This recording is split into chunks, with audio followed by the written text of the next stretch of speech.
Welcome students. Let's start new video lecture and the topic for this video lecture student is histology of alimentary canal. So student, first of all we have to understand that what is histology basically. Histology is a basically student branch of biology which deals with study of tissues. So histology क्या है? That branch of biology which deals with study of tissue. So we will discuss in this topic histology of alimentary canal. So generally students, alimentary canal has 4 wall layers from the esophagus onward up to rectum. Esophagus से शुरू करें और rectum तक लें तो alimentary canal के अंदर 4 wall layers है. कौन कौन सी 4 wall layers हैं? जरा डायग्राम देख के पता लगाते हैं. First is student the outermost layer, that is serosa. The outermost layer of alimentary canal, if we observe it from esophagus onward up to rectum, its outer wall layer is serosa. Serosa students upper part जो esophagus का रहता है उसमें absent रहती है, बाकी हर part में serosa आपको देखने को मिलेगी. So outermost layer. So writing part में भी देख लेते हैं serosa में क्या लिखा है. It is outermost thin layer. Outermost thin layer made up of mesothelium and connective tissues. Epithelial layer जो body organs को cover करती है उसे mesothelium कहते हैं. So it is outermost thin layer made up of mesothelium and connective tissues and also called visceral peritoneum. और याद रखेंगे upper part of esophagus में serosa नहीं होती है. So outermost layer is serosa. उसके अंदर चलते हैं student, and that is muscularis layer, means made up of muscle. नाम से ही पता लग रहा है muscularis. Muscularis layer means made up of muscle. So outer is made up of longitudinal muscles and inner is made up of circular muscles. 2 wall layer है muscularis layer के अंदर, outer longitudinal और inner circular. और ये दोनों ही layer student smooth muscles की बनी होते हैं. याद रखेंगे कौन सी मसल्स होती हैं muscularis layer में, that is smooth muscles. So second layer कौन सी है? muscularis. muscularis में longitudinal outer part है और सर्कुलर मसल से बना है इनर पार्ट. राइटिंग पार्ट में भी चेक कर लेते हैं. It is made up of smooth muscles arranged into an inner circular and outer longitudinal layer. Stomach में स्टूडेंट ध्यान रखेंगे एक और एक्स्ट्रा लेयर होती है. Stomach has an extra oblique muscle layer inner to circular muscle layer. Stomach की अगर आप स्टडी करेंगे ट्रांसफर सेक्शन, ये जनरल ट्रांसफर सेक्शन है. Basically we have taken transfer section through intestine, पर अगर स्टमक का ट्रांसफर सेक्शन स्टडी करें तो उसमें क्या मिलेगा हमें? बाहर लॉन्गिट्यूडनल मसल्स, फिर अंदर सर्कुलर और उससे अंदर एक और लेयर मिलेगी, that is called oblique muscle layer, that is inner to circular muscle fibre. तो याद रखेंगे स्टमक के केस में मस्कुलरिस में कितनी लेयर मिलेंगी? 3 लेयर्स मिलेंगी. नेक्स्ट स्टूडेंट, अगर मस्कुलरिस लेयर से अंदर चले then that is submucosa. This is submucosa layer student. So submucosa में क्या लिखा है हमने? Submucosa is made up of loose connective tissues containing nerves. क्या क्या होता है इसके अंदर? Nerves, blood and lymph vessels. So connective tissue है इसके अंदर, नर्व्स हैं, ब्लड है और लिम्फ वेसल्स हैं. इन ड्यूडिनम की बात करें, स्मॉल इंटेस्टाइन का पहला पार्ट है ये, कुछ ग्लैंड्स भी होते हैं. In duodenum glands are also present और उस ग्लैंड का नाम भी मैंने लिखा है यहां पर, दैट इज ब्रूनर्स ग्लैंड. अगर सबम्यूकोसा हम ड्यूडेनियम के पास का स्टडी करेंगे तो हमें क्या मिलेगा? ग्लैंड्स मिलेंगे. उन ग्लैंड्स का नाम क्या है? That is Brunner glands. Next student, inner to submucosa, now the layer that start that is mucosa. Mucosa शुरू हो जाता है स्टूडेंट. म्यूकोसा की बात करें स्टूडेंट तो म्यूकोसा नाम क्यों पड़ा इसका? Because it's secrete mucus. Epithelial cells होते हैं इसमें that are called goblet cells. Goblet cells को हम म्यूकस सेल भी कहते हैं. एपिथेलियम एक सेल्स हैं that are called goblet cells और म्यूकस सेल्स. उनका काम ही क्या होता है? म्यूकस सीक्रेट करना. And mucus is for the purpose of lubrication. So because this layers have plenty of goblet cells, it secrete mucus, that's why it is also called mucosa. So mucosa is the innermost layer lines lumen of the alimentary canal. जो अंदर का जो area है lumen, उसको जो line करता है part elementary canal का wall layer, that is called mucosa. So it is innermost layer lines lumen of elementary canal. और क्यों इसको नाम ऐसा दिया गया? Named so because it secrete mucus. और कौन से सेल रहते हैं जो म्यूकस सीक्रेट करते हैं? Goblet cell. And student it is made up of 3 main parts, इसके 3 मेन पार्ट्स हैं अलग अलग।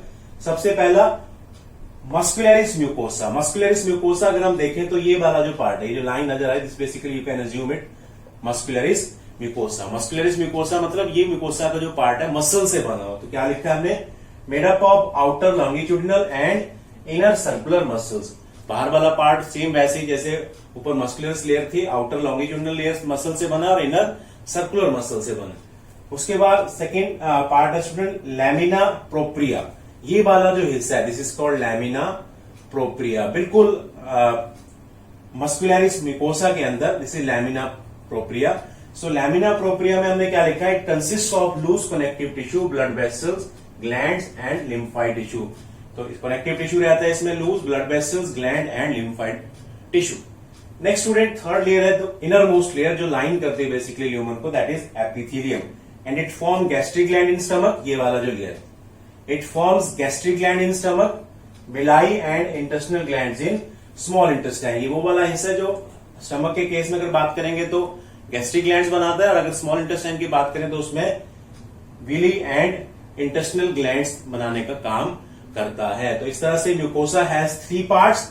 First is muscularis mucosa, then lamina propria and then this part that is epithelial. Epithelial cells होते हैं इसमें जो मॉडिफाई हो जाते हैं स्टमक में गैस्ट्रिक ग्लैंड्स में, और स्मॉल इंटेस्टाइन में विली एंड इंटेस्टिनल ग्लैंड्स में। एक बार दोबारा रिवाइज करते हैं कौन कौन सी वॉल लेयर स्टडी करी हमने। सबसे पहले आउटर सीरोसा, फिर उसके नीचे अंदर है मस्कुलरिस लेयर जो 2 मसल लेयर से बनी है, outer longitudinal and inner circular. फिर उसके अंदर बात करें स्टूडेंट, सब म्यूकोसा लेयर थी जिसमें लूज कनेक्टिव टिश्यू रहता है, उसके अंदर म्यूकोसा शुरू हो जाते हैं। म्यूकोसा के 3 मेन पार्ट्स हमने देखे, that is muscularis mucosa, lamina propria and epithelium. और एपिथेलियम के अंदर क्या है, that is lumen. Students, after discussing histology of alimentary canal, let us discuss some important terms that are also associated with histology. First is rugae. These are irregular muscular folds which are present in the walls of stomach. Their function is to increase the surface area so that large number of food can be accommodated. Okay. Next student, villi. Villi are present in small intestine. They are finger-like projections. And student, the cells lining villi, जो cell villi को line करते हैं, they have numerous microscopic projections called microvilli. यहां पर मैंने Willie का diagram बनाया, तो विली में जो ये सेल्स रहते हैं these are epithelial cells. अगर इनको बड़ा करके देखें तो epithelial cells के बॉर्डर पे this brush like appearance, this is called microvilli. ये जो brush like स्ट्रक्चर नजर आ रहे हैं ये माइक्रोविलाई है। सो विली एंड माइक्रोविलाई मिलके क्या करते हैं, सरफेस एरिया बढ़ाते हैं ताकि फूड का एब्जॉर्प्शन बढ़िया से हो सके। तो रूगी और विलाई का याद रखेंगे फंक्शन, सरफेस एरिया बढ़ाते हैं। रूगे स्टमक में प्रेजेंट होते हैं, जबकि विली एंड माइक्रोविली कहां प्रेजेंट होते हैं, in the small intestine. Side rugae and villi student, some network fibres are also present that are called plexus. Plexus की डेफिनेशन क्या है, network of nerve fibres, and there are 2 categories of plexus that are present in the wall of elementary canal. अगर हम diagram दोबारा देखें तो इस diagram में ये जो मस्कुलर लेयर है that is longitudinal muscle and circular muscle, इनके बीच में एक नेटवर्क है that is of parasympathetic nerve fibre. ये जो डायग्राम मैंने बना रखा है बीच में between the longitudinal and circular muscle, this network of parasympathetic nerve fibre is called the first category of plexus that is myenteric or Auerbach plexus. सो पहली category जो प्लेक्सस की है, प्लेक्सस क्या है, network of nerve fibres. So पहला type है myenteric or Auerbach plexus and it is a network of nerve cells and parasympathetic nerve fibre. कहां पर प्रेजेंट है ये, it is present in between the longitudinal muscles and circular muscles. ठीक है बच्चों, that is orbic और myenteric plexus. Plexus क्या होता है, network of nerve fibre. Second plexus है स्टूडेंट दैट इज माइजनर और सबम्यूकोसल प्लेक्सस। कौन सा है, माइजनर और submucosal plexus. This is present basically student in between the muscular layer and mucosa. This is the Meissner और submucosal plexus.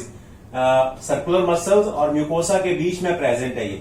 So writing part में देख लेते हैं क्या लिखा है, another network of nerve fibres between muscularis coat and mucosa control secretions of intestinal juices. काम क्या होता है इसका, ये सिक्रीशन जो होती है इंटेस्टिनल जूसेस की, उनको कंट्रोल करता है, दैट इज सबम्यूकोसल और माइजनर प्लेक्सस। ऐसे ही स्टूडेंट माई एंट्रिक और ऑर्बैक प्लेक्सस का काम क्या है, that it controls peristalsis movements in the oesophagus which are responsible for to push food down into the stomach. So plexus में दो टाइप्स के प्लेक्सस हैं, एक माई एंट्रिक प्लेक्सस और ऑर्बैक प्लेक्सस, और एक माइजनर और सबम्यूकोसल प्लेक्सस। माइजनर प्लेक्सस आपको मिलेगा सर्कुलर मसल्स और म्यूकोसा के बीच में, और दूसरा वाला जो Auerbach plexus that is between longitudinal muscles and circular muscle. दोनों के अलग अलग काम है। पहले वाला क्या करता है, it control the peristalsis movement, और दूसरे वाला क्या काम करता है, it control secretion of intestinal juices. So in this way student we have completed all the important terms as well that are related with histology of alimentary canal.